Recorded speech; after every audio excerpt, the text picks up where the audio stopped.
एक मिनिट मी क्लिअर करतो ताई, गैरसमज करून घेऊ नका. हे आपल्या 2-3 भगिनीच्या एक मिनिट थांबा. याच्यात गैरसमज एक मिनिट थांबा, मला बोलू द्या ना.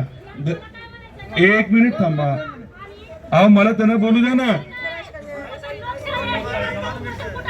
एक मिनिट. अहो ताई, मला त्यांच्याशी आपण बोललो ना एवढ्या कलेक्टर ऑफिस मध्ये.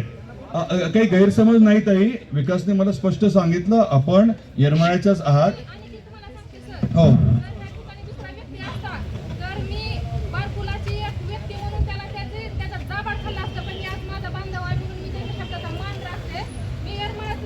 हो माहिती आहे ना ताई. ताई माहिती, त्याचा तुम्ही गैरसमज काही करून घेऊ नका. तुम्ही येरमाळ्याचे आहात, मला सांगितलं बारकुल आहात म्हणजे येरमाळ्याचेच आहात ना, त्याची काही हे नाही.